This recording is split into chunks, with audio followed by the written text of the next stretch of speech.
18장. 무리에게서 스스로 갈라지는 자는 자기 소욕을 따르는 자라 온갖 참지혜를 배척하느니라. 미련한 자는 명철을 기뻐하지 아니하고 자기의 의사를 드러내기만 기뻐하느니라. 악한 자가 이를 때에는 멸시도 따라오고 부끄러운 것이 이를 때에는 능욕도 함께 오느니라. 명철한 사람의 입의 말은 깊은 물과 같고 지혜의 샘은 솟구쳐 흐르는 내와 같으니라. 악인을 두둔하는 것과 재판할 때에 의인을 억울하게 하는 것이 선하지 아니하니라. 미련한 자의 입술은 다툼을 일으키고 그의 입은 매를 자청하느니라. 미련한 자의 입은 그의 멸망이 되고 그의 입술은 그의 영혼의 그물이 되느니라. 남의 말하기를 좋아하는 자의 말은 별식과 같아서 뱃속 깊은 데로 내려가느니라. 자기의 일을 게을리하는 자는 패가 하는 자의 형제니라. 여호와의 이름은 견고한 망대라. 의인은 그리로 달려가서 안전함을 얻느니라. 부자의 재물은 그의 견고한 성이라. 그가 높은 성벽같이 여기느니라. 사람의 마음의 교만은 멸망의 선봉이요 겸손은 존귀의 길잡이니라. 사연을 듣기 전에 대답하는 자는 미련하여 욕을 당하느니라. 사람의 심령은 그의 병을 능히 이기려니와 심령이 상하면 그것을 누가 일으키겠느냐. 명철한 자의 마음은 지식을 얻고 지혜로운 자의 귀는 지식을 구하느니라. 사람의 선물은 그의 길을 넓게 하며 또 존귀한 자 앞으로 그를 인도하느니라. 송사에서는 먼저 온 사람의 말이 바른 것 같으나 그의 상대자가 와서 밝히느니라. 제비 뽑는 것은 다툼을 그치게 하여 강한 자 사이에 해결하게 하느니라. 노엽게 한 형제와 화목하기가 견고한 성을 취하기보다 어려운즉 이러한 다툼은 산성 문빗장 같으니라. 사람은 입에서 나오는 열매로 말미암아 배부르게 되나니 곧 그의 입술에서 나는 것으로 말미암아 만족하게 되느니라. 죽고 사는 것이 혀의 힘에 달렸나니 혀를 쓰기 좋아하는 자는 혀의 열매를 먹으리라. 아내를 얻는 자는 복을 얻고 여호와께 은총을 받는 자니라. 가난한 자는 간절한 말로 구하여도 부자는 엄한 말로 대답하느니라. 많은 친구를 얻는 자는 해를 당하게 되거니와 어떤 친구는 형제보다 친밀하니라. 구약성경 느헤미야 5장 1절부터 13절까지 말씀입니다. 다 같이 일어나서 하나님의 말씀을 경청하겠습니다. 하나님 말씀을 봉독하겠습니다.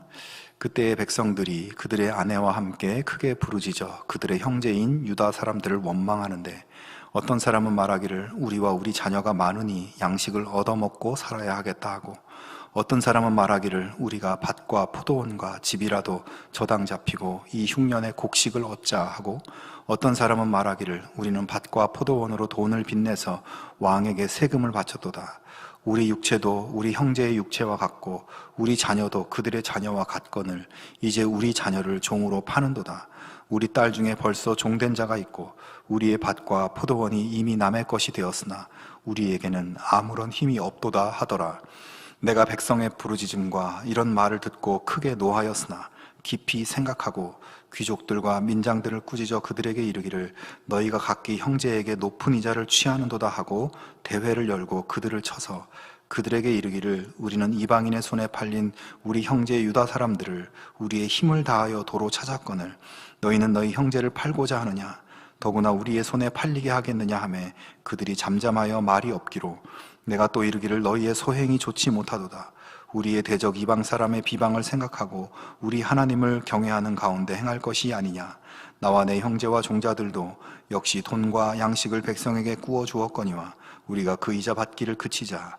그런즉 너희는 그들에게 오늘이라도 그들의 밭과 포도원과 감람원과 집이며 너희가 구워준 돈이나 양식이나 새 포도주나 기름의 100분의 1을 돌려보내라 하였더니 그들이 말하기를 우리가 당신의 말씀대로 행하여 돌려보내고 그들에게서 아무것도 요구하지 아니하리이다 하기로 내가 제사장들을 불러 그들에게 그 말대로 행하겠다고 맹세하게 하고 내가 옷자락을 털며 이르기를 이 말대로 행하지 아니하는 자는 모두 하나님이 또한 이와 같이 그 집과 산업에서 털어버리실지니 그는 곧 이렇게 털려서 빈손이 될지로다 하매 회중이 다 아멘하고 여호와를 찬송하고 백성들이 그 말한 대로 행하였느니라. 아멘. 이것은 하나님의 말씀입니다. 아멘. 1912년 4월 10일 영국의 사우스햄프턴 항구에서 북대서양을 가로질러서 미국 뉴욕까지 가는 그런 배가 첫 출항을 하려고 하고 있었습니다. 이 배는 당시 최신 조선 기술의 집약체였고, 그래서 하나님도 이 배를 침몰시킬 수 없다라는 광고 문구를 만들어서 홍보할 정도로 굉장히 이 탁월한 그런 배였습니다. 설계나 시설이나 재질이나 여러 면에서 최고의 배였어요. 그리고 배의 내부 인테리어도 최고급 호텔로 꾸며서 마치 떠있는 궁전이다 이렇게 불릴 정도로 그런 대단한 배였습니다. 여러분, 이 배가 어떤 배인지 대충 아시겠죠? 이 배의 이름은 바로 타이타닉입니다. 그러나 여러분 아시다시피 그렇게 대단한 위용을 갖추고 출항한 이 타이타닉이 어떻게 되었나요? 출발 5일 만에 두동강이 나서 침몰하게 되었고, 승선 인원 약 2,200명이 타고 있었는데 그 중에 1,500명 넘게 다 목숨을 잃는 대형 참사가 벌어졌습니다. 하나님도 이 배를 침몰시킬 수 없다, 절대 침몰하지 않는 배다, 이렇게 자랑하던 배가 그렇게 처참하게 침몰하게 된 이유가 무엇일까요? 바로 대서양에 떠다니던 거대한 빙산과 충돌을 했기 때문입니다. 아무리 크고 대단한 배라고 해도 빙산에 충돌해서 어떻게 무사할 수 있겠어요? 그러나 여러분, 이 배의 진짜 침몰 원인은 사실은 빙산과의 충돌보다도 그 배가 가지고 있던 내부적인 문제들이 더 심각한 문제였다고 합니다. 먼저 이 배가 가지고 있는 구조적인 문제가 있었는데요. 이 타이타닉은 부자 손님을 많이 태우기 위해서 이 설계를 변경해서 이 배의 가장 기초적인 이 안전한 공간이라고 할 수 있는 방수 격실이라는 게 있대요. 그래서 배 안에 빈 공간을 많이 집어넣어서 배가 안전하게 떠 있을 수 있도록 하는 그런 공간이 많이 이렇게 채워지게 되는데, 이거를 줄여서 돈 많은 손님을 많이 태우려고 1등 객실 수를 더 늘렸다는 것이에요. 그 바람에 배의 무게가 너무 무거워지게 되었습니다. 그리고 나중에 이 타이타닉의 잔해를 분석한 결과 선체를 조립할 때 쓰는 이 볼트와 또 리벳 조인트라고 하는 이 1달러짜리 부품이 있는데, 이 부품들이 이 차가운 온도에 약한, 적합하지 않은 그런 그 금속으로 만든 제품이었다고 해요. 그래서 불과 1달러짜리 그 볼트와 조인트, 이게 잘못돼서 이 배가 약한, 이 상태, 충격에 약하고 차가운 온도에 약한 그런 구조적인 문제를 가지고 있었다는 것입니다. 또 한 가지 내부 요인은 타이타닉의 선장인 에드워드 스미스의 문제였어요.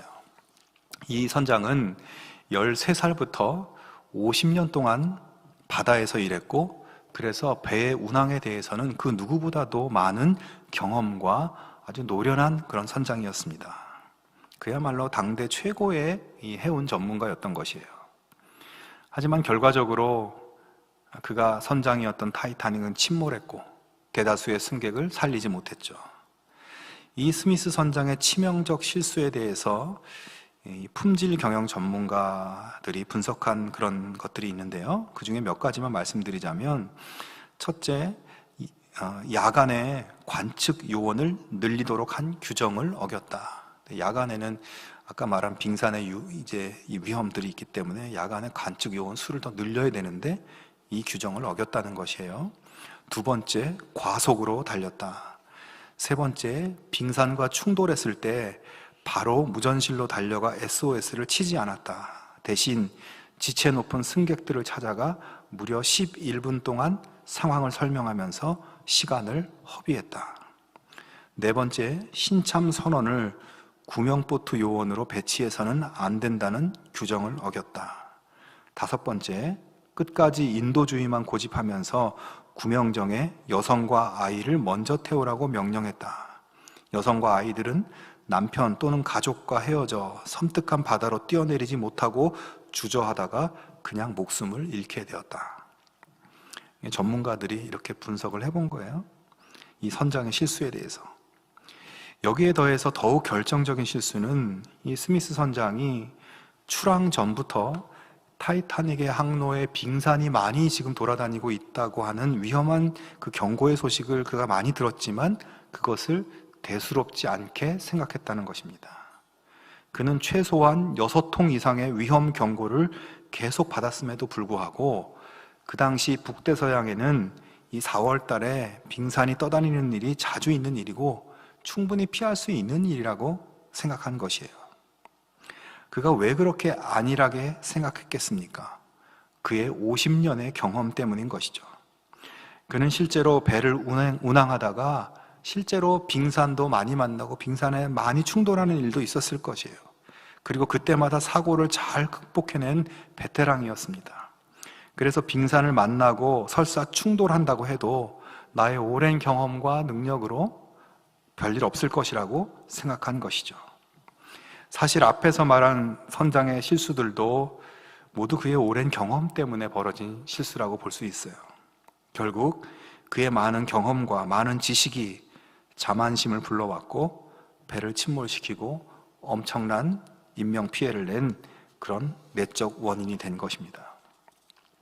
이처럼 타이타닉 침몰 사건은 빙산이라고 하는 거대한 불가항력적인 외부 요인도 문제였지만 변화와 위기를 감지하지 못한 지도자와 또 위기 상황에 능동적으로 대처할 수 없는 그 배의 구조, 이런 내부적 요인이 사실은 더 심각한 문제였던 것입니다.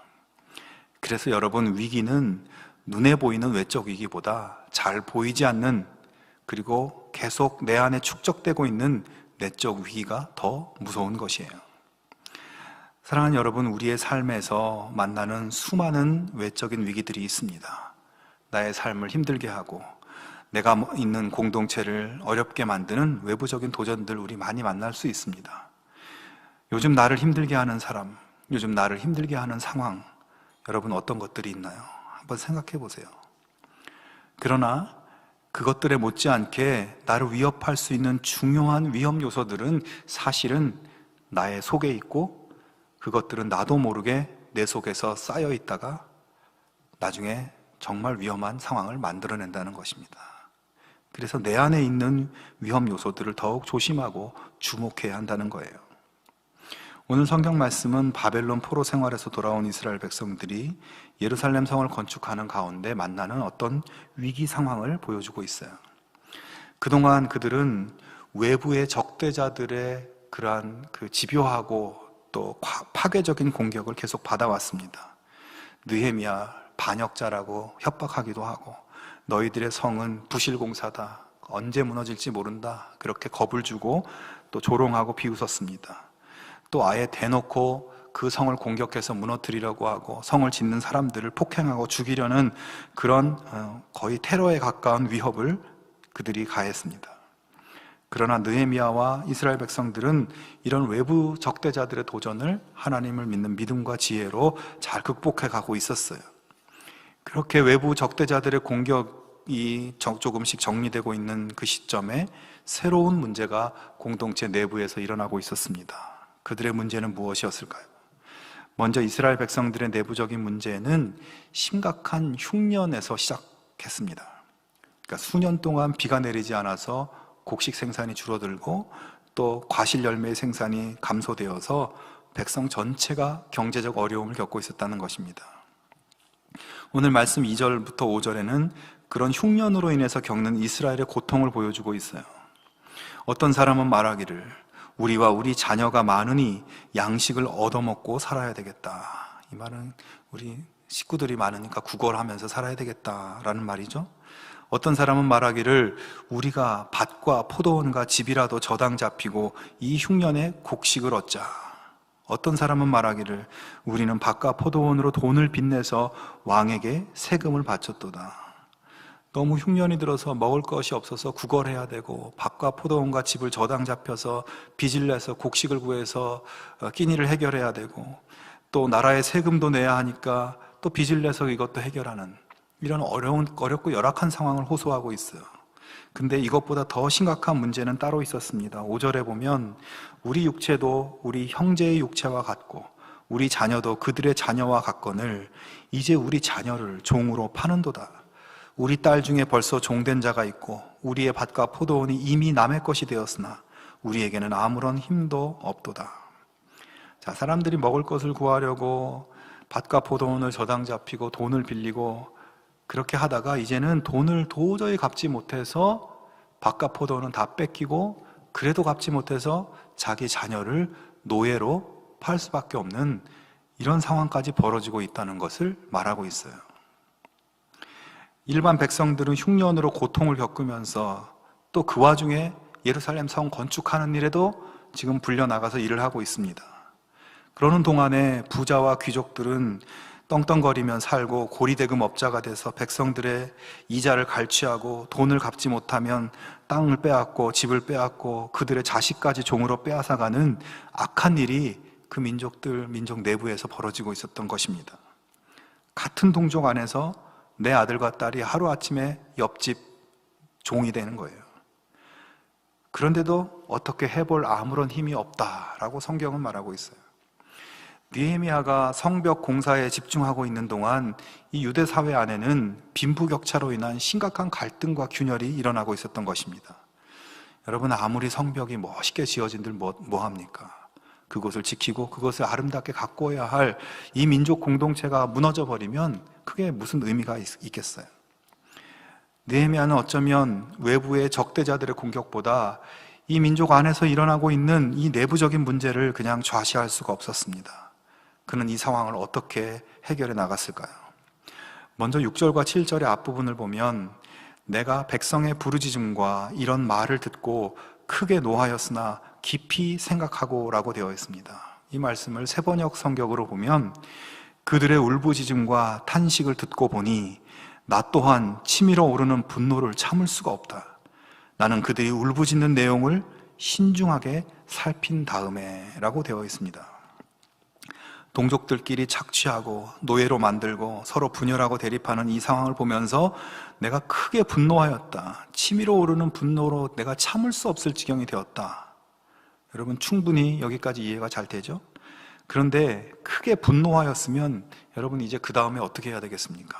이놈들을 전부 잡아다가 주리를 틀든지 어떻게 하든지 해버려야 되지 않겠어요? 근데 이분이 어떻게 했다? 깊이 생각하고 그들이 울부짖는 내용을 신중하게 살폈다라고 되어 있어요.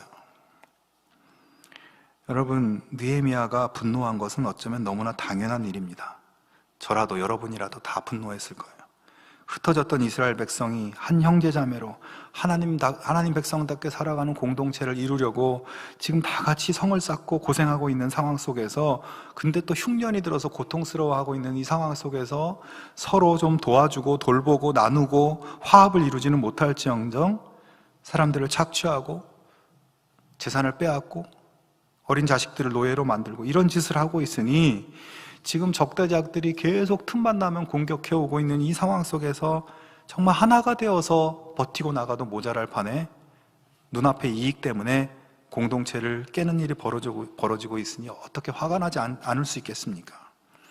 그러나 느헤미야는 이 상황에 대해서 분노가 일어났지만 그것을 표출하지 않고 침착성을 잃지 않고 공동의 목표를 위해서 인내하면서 조금 더 깊이 신중하게 이 상황에 대해서 숙고하면서 생각하기 시작했어요.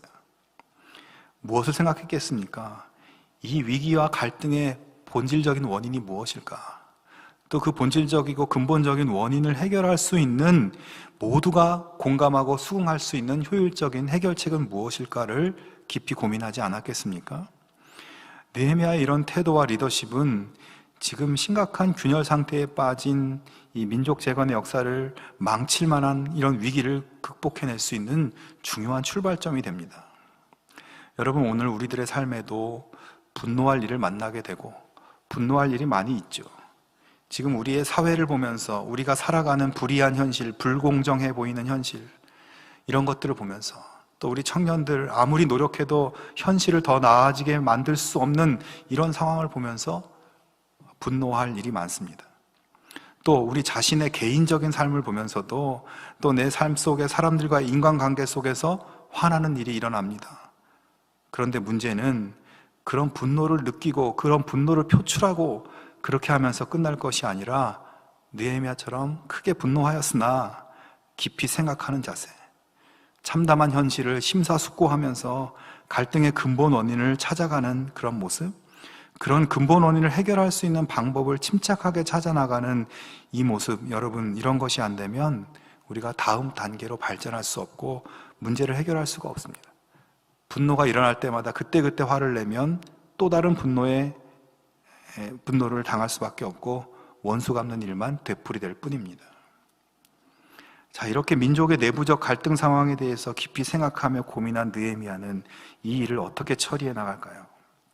이스라엘 백성들이 유다 땅에 돌아왔지만 흉년은 계속되고 먹고 살 길은 막막하고 결국 돈이 없는 사람들은 돈을 빌릴 수밖에 없습니다.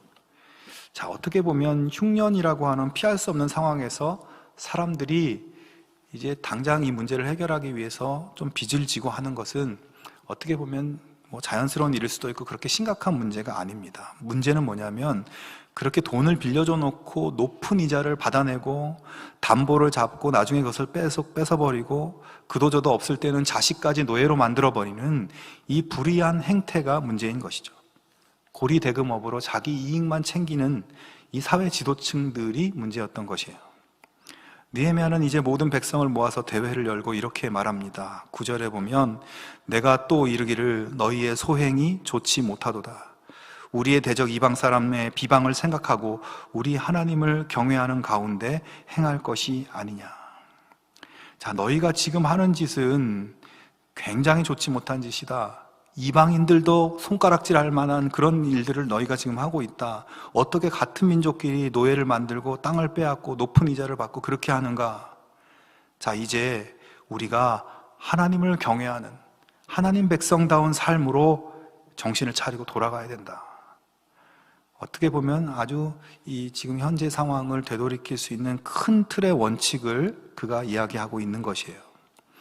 여러분, 느헤미야가 지금 이 상황에서 하나님을 경외하는 하나님 백성다운 삶을 우리가 살아야 된다라고 말하는데 이 내용이 구체적으로 무엇인가 하면 신명기 23장 19절과 20절에 보면 네가 형제에게 꾸어주거든 이자를 받지 말지니 곧 돈의 이자, 식물의 이자, 이자를 낼 만한 모든 것의 이자를 받지 말 것이라.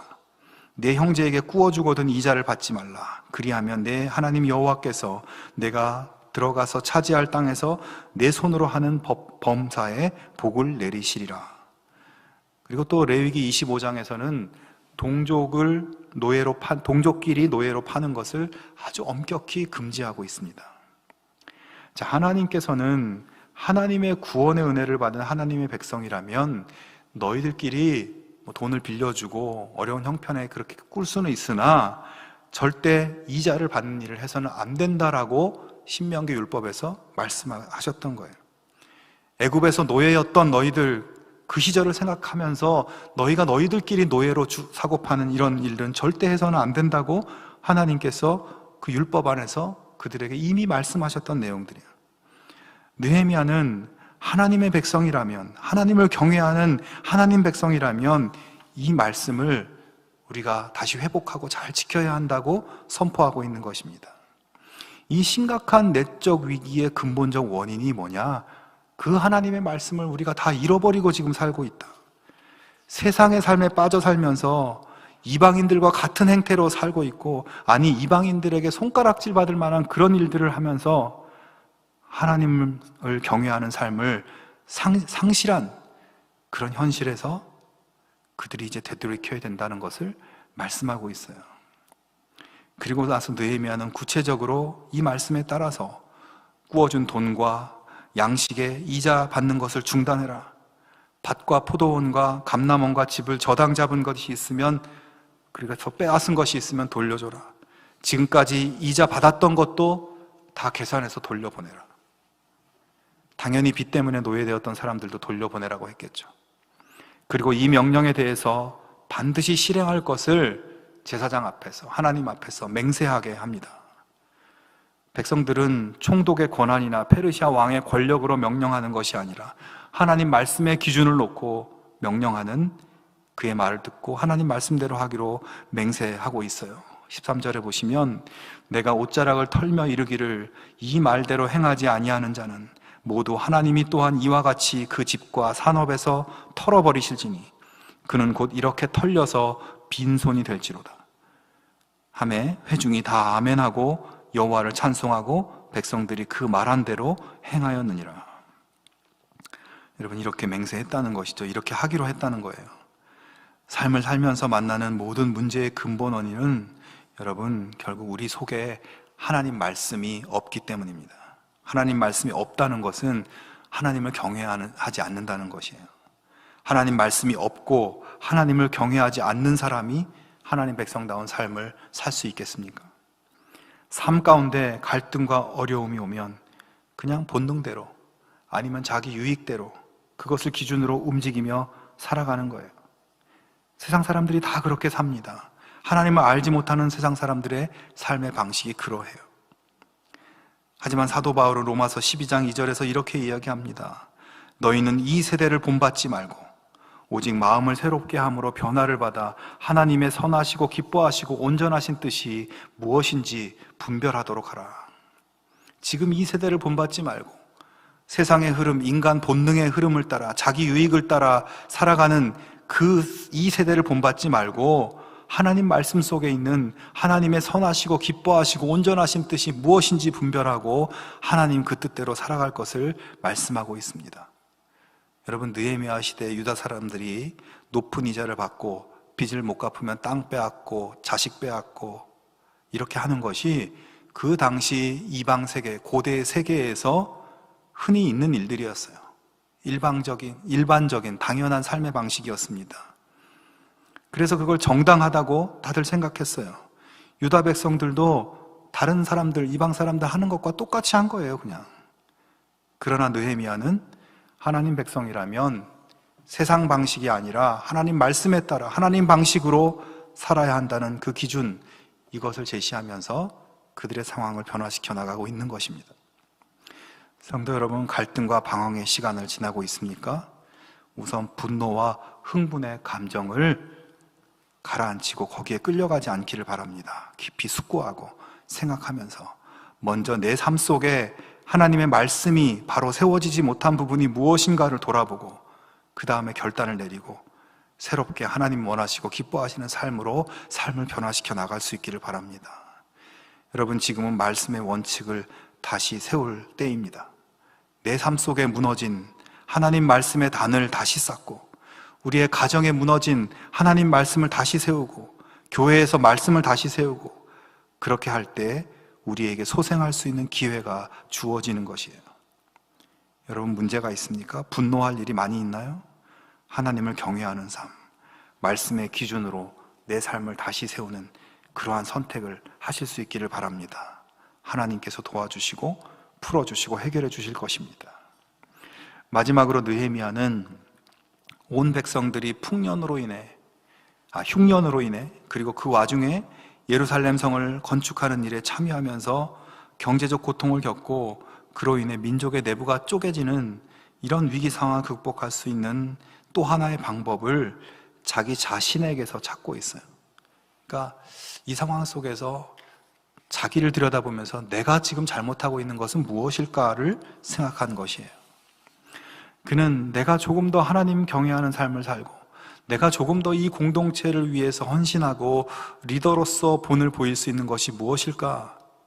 이것을 생각한 것입니다. 문제의 근원 중 하나가 자기 자신이라고 본 거예요. 그래서 느헤미야는 우리가 오늘 읽은 본문 이후에 읽어보면 총독으로서 당연히 받아야 할 월급을 받지 않았다고 되어 있습니다. 그리고 당시의 총독은 이 총독의 활동비 명목으로 백성들에게 세금도 거두고 양식도 거두고 포도주도 거두고 이런 관습이 있었는데 이것을 하지 않았습니다. 또 당시에 이 페르시아의 이 제국의 관습은 뭐였냐면 이 제일 높은 지휘관이 있으면 이 사람은 항상 자기 부하들을 모아놓고 아침, 점심, 저녁을 다 이 지휘관이 다 먹이는 이런 관습이 있었어요. 여러분, 그렇게 하려면 어떻게 해야 되겠습니까? 백성들에게 거기에 소용되는 모든 것들을 다 거두어 들여서 그렇게 해야 되는 거죠. 총독의 직무를 수행하는데 비용이 많이 듭니다. 그런데 느헤미야는 백성에게 짐을 지우지 않으려고 그의 재직 기간인 12년 동안 세금을 부과하지 않았습니다. 어떻게 느헤미야가 이렇게 할 수 있었을까? 학자들이 연구한 것에 따르면 그는 그 많은 재정을 충당하기 위해서 페르시아 왕의 신하로서 받는 모든 월급과 자기 사유 재산을 다 털어서 이 백성을 섬겼을 것이라고 보고 있어요. 느헤미야가 기꺼이 자신의 것을 내놓고 헌신할 때 그 공동체는 무엇을 느꼈겠습니까? 느헤미야가 자기가 누릴 수 있는 모든 권한과 부를 내려놓고 정말 하나님을 경외하고 민족을 사랑하는 삶을 살려고 노력하고 하나님 말씀 따라 헌신하며 살려고 하는 모습은 이 민족 전체를 새롭게 하는 출발점이 되고 원동력이 될 수 있었던 것입니다. 사랑하는 여러분, 내 마음과 내 삶이 먼저 변해야 내 가정이 변하고 내가 머무는 모든 삶의 자리가 변하기 시작합니다. 내가 변하지 않으면서 다른 사람이 변하지 않는다고 불평하는 모순을 깨트리기 바랍니다. 나의 변화, 나의 결단, 나의 헌신, 나의 섬김이 출발점입니다. 거기서부터 시작하지 않으면 일이 이루어지지를 않습니다. 여러분, 우리 느헤미야를 보면서 저는 참 이 사람이 페르시아 제국의 정말 핵심부에서 왕의 총애를 그리고 왕의 보호 속에서 인간적으로 정말 편안하게 살 수 있었던 그 느헤미야였는데 이 사람이 왜 이렇게 고생을 사서 하고 또 자기 모든 것을 손해보면서 왜 이렇게 하나 생각되지 않으십니까? 여러분, 페르시아 궁궐을 떠나는 그 시점부터 그는 온갖 고생과 위험과 이런 것을 감수해야만 했어요. 외부 적대자들의 도전은 그렇다고 치고 같은 편이라고 생각하는 유다 민족도 자기 도와주는 사람이 아니라 전부 짐이었습니다. 하지만 그가 그런 모든 것을 다 끌어안고 갈 수 있었던 이유는 무엇이었을까요? 그가 내다보고 있는 하나님의 비전과 하나님의 꿈 때문이었습니다. 느헤미야에게는 그런 마음이 있었어요. 이 백성을 하나님의 존귀한 백성으로 세우고 싶다. 지금 이방 민족의 틈바구니에서 정말 비루하게 살고 있는 이 이스라엘 백성이 정말 하나님 백성으로 존귀하게 서게 하리라. 이들을 통해서 하나님이 정말 만국의 여호와 하나님이시라는 것을, 홀로 유일한 하나님이시라는 것을 이 민족을 바르게 세움으로써 그 하나님을 높임 받게 만들겠다는 이 소망이 그에게 있었습니다. 그는 그렇게 공동체를 향해 꿈을 품고 있었고 하나님 나라를 꿈꾸고 있었기 때문에 오늘 내 삶이 거름이 되고 뿌리가 되는 것을 두려워하지 않았습니다. 자기 이익을 포기하고 조용히 자기를 헌신할 수 있었던 것이에요. 사랑하는 여러분, 하나님이 나를 통해 무엇을 하려고 하실까? 여러분, 그런 생각 해보신 적 있습니까? 내 인생이 하나님을 위해서 어떻게 쓰여질 수 있을까? 이런 생각 해보신 적 있나요? 여러분, 우리가 지금 당장 눈앞에 사는 문제로 고민하고 노력하며 사는 것 중요합니다. 그러나 가끔은 나의 인생 전체를 들여다보면서 내 인생 지금 어디로 가고 있는가? 내 귀중한 시간이 무엇을 위해 주로 쓰여지고 있는가? 여러분, 이것을 돌아보며 살 수 있기를 바랍니다. 오늘 말씀처럼 하나님 말씀에 비추어 나의 내부를 살피고 잘못된 방향을 말씀의 방향으로 다시 돌려 세우고 그렇게 하나님을 경외하는 삶을 여러분 결단하실 수 있기를 바랍니다. 그렇게 할 때 우리를 힘들게 하는 모든 문제와 위기는 하나님의 능력으로 돌파되어질 것입니다. 우리 모두의 삶이 그렇게 변화돼서 하나님의 놀라운 비전이 나를 통해 이루어지는 그 감격과 기쁨을 우리 모두가 누리게 되기를 주님의 이름으로 축원합니다. 우리 함께 기도하겠습니다. 하나님 아버지, 우리 삶 가운데 수많은 도전과 위기들이 있습니다. 하지만 그것보다 더 주목해야 할 우리 자신의 삶의 모습, 정말 하나님을 경외하는 삶, 어떤 상황 속에서도 세상의 방법이 아니라 하나님 말씀의 기준을 따라 선택하며 그렇게 사는 하나님 백성의 삶을 내가 살고 있는지 깊이 돌아볼 수 있는 우리의 삶의 자세를 갖출 수 있도록 하여 주시옵소서. 내가 먼저 변화될 수 있도록 용기와 결단을 주시옵소서. 그래서 하나님이 나를 통해 이루실 하나님 나라의 비전을 붙들고 그것을 이루며 살아갈 수 있게 하여 주시옵소서. 예수님의 이름으로 기도하옵나이다. 아멘.